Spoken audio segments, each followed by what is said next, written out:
கிறிஸ்துவுக்குள் பிரியமான சகோதர சகோதரிகளே, உங்கள் யாவரையும் இயேசு கிறிஸ்துவின் இனிதான நாமத்தினாலே வாழ்த்தி வரவேற்கிறேன். தேவனுடைய வார்த்தை சொல்லுகிறது, சத்தியத்தையும் அறிவீர்கள், சத்தியம் உங்களை விடுதலையாக்கும் என்று சொல்லுகிறது. இன்றைய சிந்தனைக்கு எடுத்துக்கொண்ட வேத வசனம் எபேசியர் 2:8.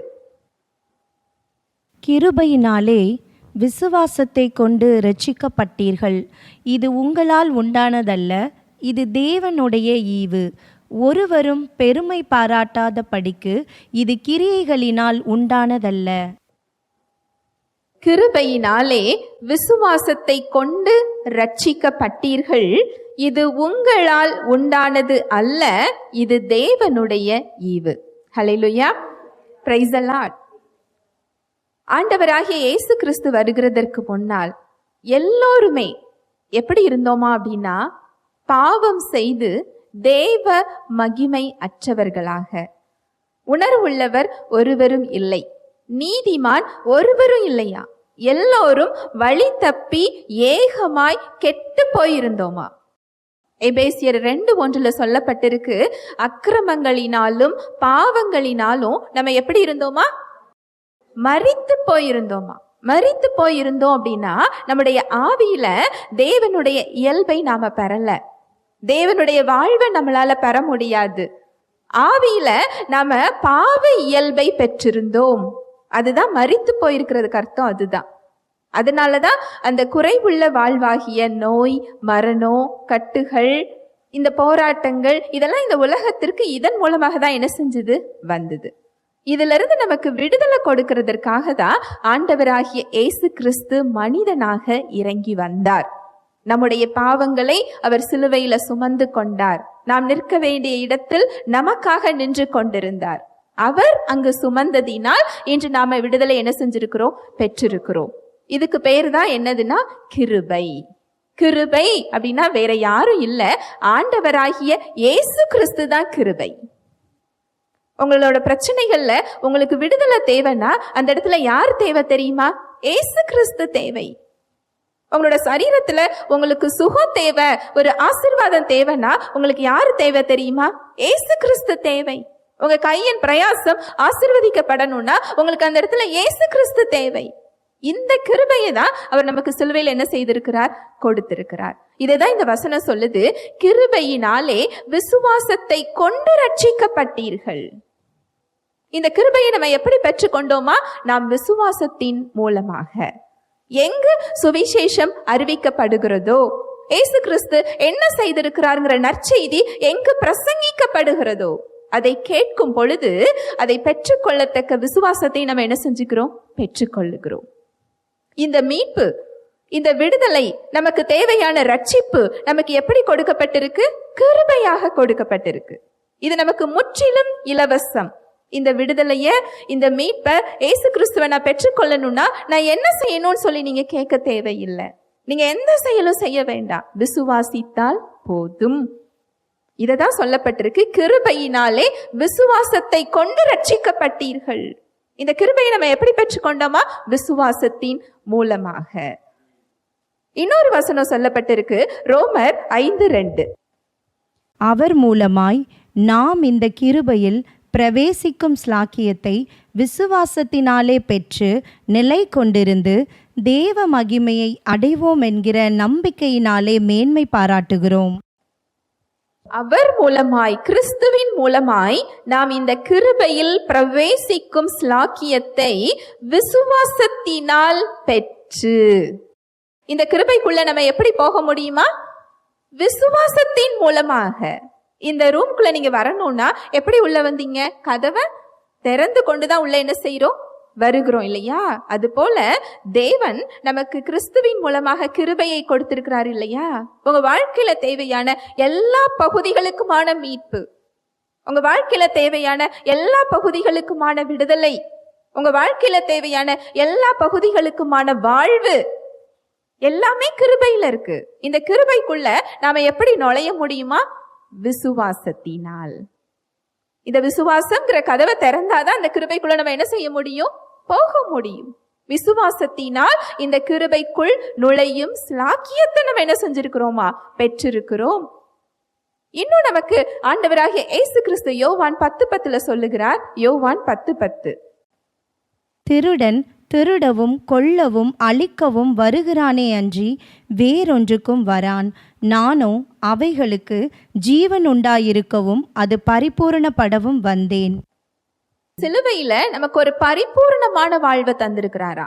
நமக்கு எல்லா பகுதிகளிலையும் மீட்பும் விடுதலையும் மன்னிப்பும் மட்டும் அவர் தரல, அதற்கும் மேலாக அவருடைய வாழ்வையே நமக்கு என்ன செஞ்சிருக்கிறாரா? கொடுத்திருக்கிறாரா. பரிபூர்ணமான வாழ்வு நமக்கு சிலுவையில் என்ன செய்யப்பட்டிருக்கு? கொடுக்கப்பட்டிருக்கு. ஹல்லேலூயா, பிரைஸ் தி லார்ட்.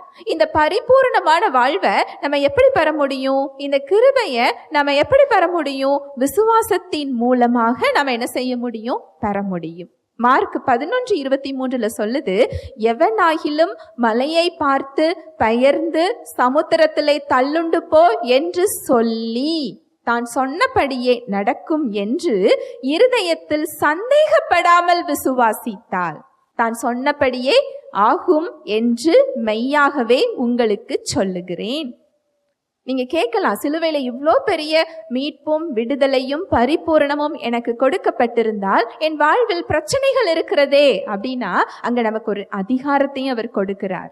உங்க வாழ்க்கையில என்ன பிரச்சனைகள் இருக்குதோ, என்ன தடைகள் இருக்குதோ, என்ன போராட்டங்கள் இருக்குதோ, இயேசுவின் நாமத்தினாலே உன்னை வேரோடு பிடுங்கி கடலில் எரிகிறேன்னு சொன்னா அது என்ன செய்யும்?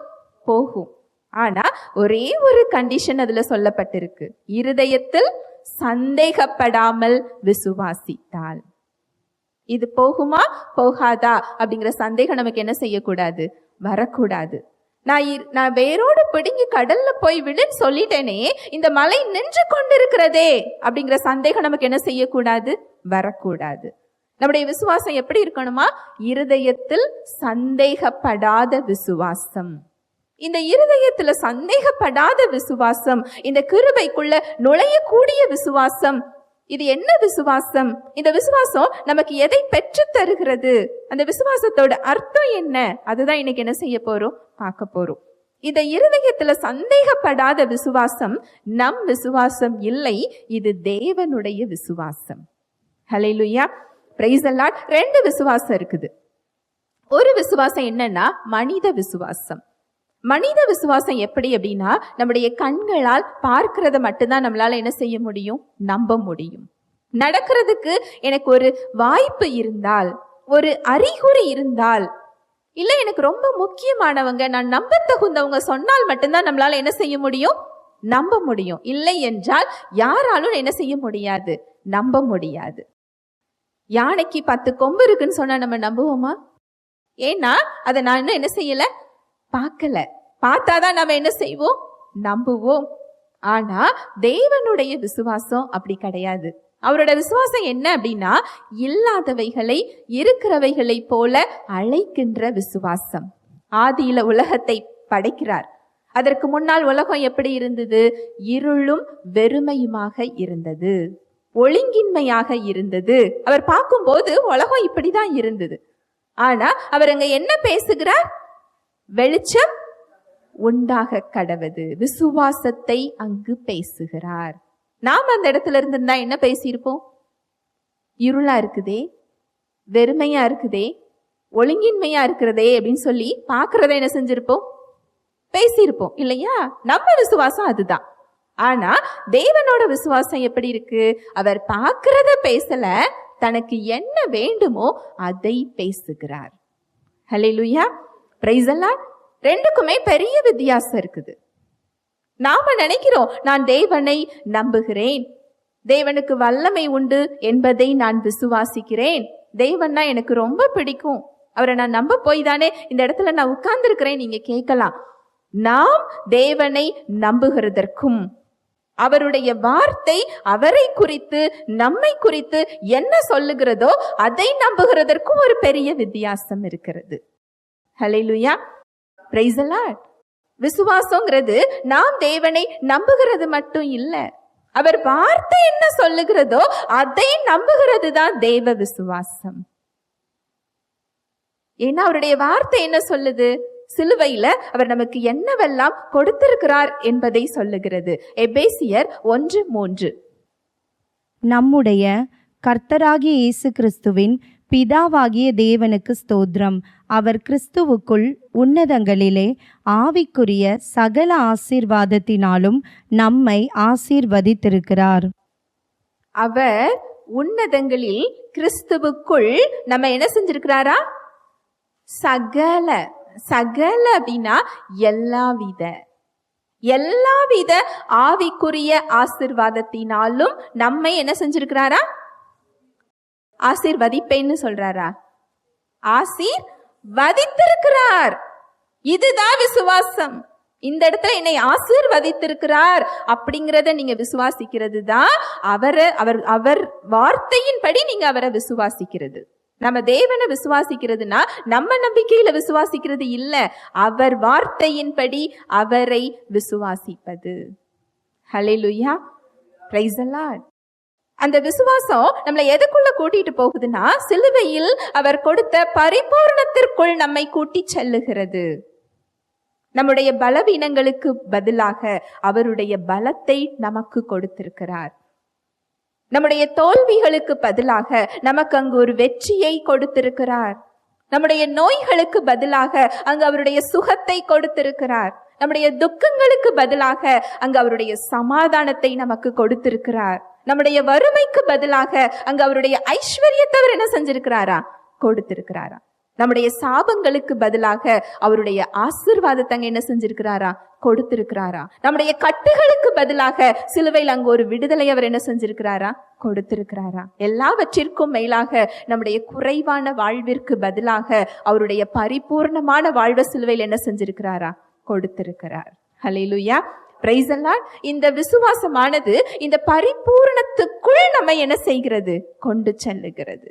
இந்த விசுவாசமானது இயேசு கிறிஸ்துவை நம்முடைய வாழ்வின் எல்லா பகுதிகளுக்கும் ஆண்டவராக அங்க என்ன செய்கிறது? மாற்றுகிறது. உங்களுடைய ஆவி, ஆத்துமா, சரீரம், உங்களுடைய ஆவிக்கு மட்டும் அவர் ஆண்டவர் இல்ல, உங்க சிந்தனைகளுக்கும் அவர் தான் ஆண்டவர். உங்களுடைய சரீரத்துக்கும் யார் தான் ஆண்டவர்? இயேசு கிறிஸ்து தான் ஆண்டவர். உங்களுடைய வாழ்வின் எல்லா பகுதிகளுக்கும் யாரு தான் ஆண்டவர்? இயேசு கிறிஸ்து தான் ஆண்டவராக இருக்கிறார். ஹல்லேலூயா, பிரைஸ் தி லார்ட். பரிசுத்த ஆவியானவர் தாமே தேவ வார்த்தையோடு கூட உங்கள் யாவரோடும் இடைப்பட்டார் என்பதை விசுவாசிக்கிறேன். தேவ வார்த்தையில் சொல்லப்பட்ட சத்தியத்தின்படி சிந்திக்க, செயல்பட இன்று நாம் தீர்மானம் எடுப்போம். தேவனுடைய கிருபையும் சமாதானமும் உங்கள் அனைவரோடும் கூட என்றைக்கும் இருப்பதாக. ஆமேன்.